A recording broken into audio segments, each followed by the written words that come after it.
ফুটো শ্রাদ্ধ বাড়ি আছে, ওখানেই যাব। ওখানে আর গুড মর্নিং সবাইকে, কেমন আছো তোমরা সবাই? আশা করছি ভীষণ ভালো আছে। আজকে সকালটা 1 কাপ চা দিয়ে শুরু করছি। বাসি কাজ সারার পর একটা বিস্কুট আর একটা সোনপাপড়ি খাচ্ছিলাম। আজকে আমাদের এক জায়গায় নেমন্তন্ন আছে বলে কারোরই রান্নাবান্না নেই। আর এখানে বাড়ির সামনে না চাদর বিক্রি করতে এসেছিলো মা। আবার চাদরগুলো দেখছিলো, একটা চাদর রেখেছে, আমি রাখিনি। আমি এই চাদর ব্যাপারে কিছু বুঝি না, তাই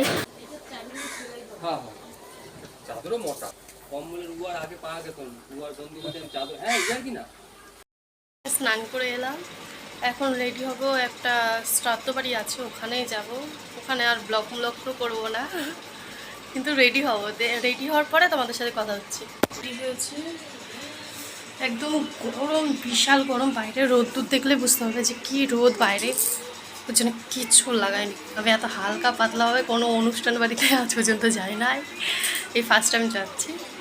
ঠিক আছে, কোনো ব্যাপার না, শ্রাদ্ধ বাড়ি আর কি সাজবো। খালি শাড়িটাই পরেছি, তাও নর্মাল যেটা পরি। ওকে, তো শ্রাদ্ধ বাড়ি যাই, তারপরে এসে তোমাদের সাথে কথা হচ্ছে। বাই। তোমাদেরকে বলেছিলাম না এসে কথা বলবো। এখন জানো কটা বাজে? এখন বাজে 5:30। আমরা গেছি ঠিক 3টের সময়, আর 5:30 এত বিভৎস ভিড় বাইরে, বলার বাইরে। শুনি এত দেরি হয়ে গেল। চলো তাহলে একটু রেস্ট নিয়ে নিই, তারপরে কথা হচ্ছে। তোমাদের সাথে কথা বলার পর 8টার দিকে আমার বড় বানার জন্য আবার একটা চিপস আর একটা স্প্রাইট এনে দিয়েছিল।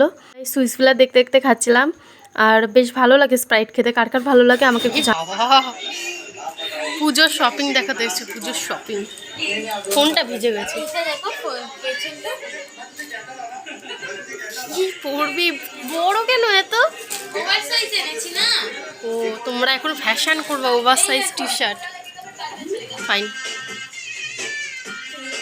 কত পড়েছে এটা?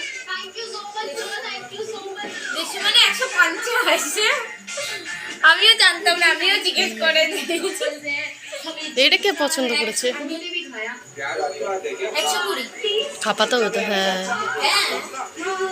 আমি দেখে দেখে এনেছি, জানি তুমিও করতে পারো আমিও করতে পারি।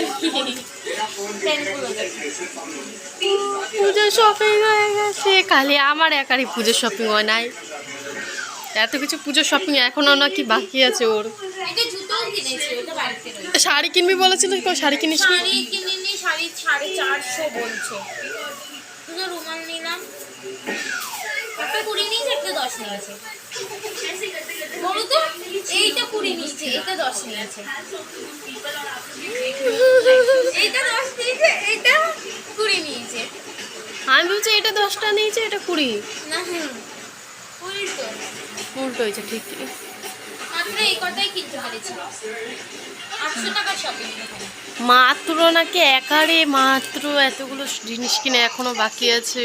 আজকে দিনটা এমনভাবেই কাটলো। এইটুকুনি তাহলে ব্লগটা থাক। তোমরা আশা করছি তোমাদের ভিডিওটা ভালো লেগেছে। যদি ভালো লেগে থাকে তাহলে লাইক, কমেন্ট, সাবস্ক্রাইব করতে একদম ভুলো না।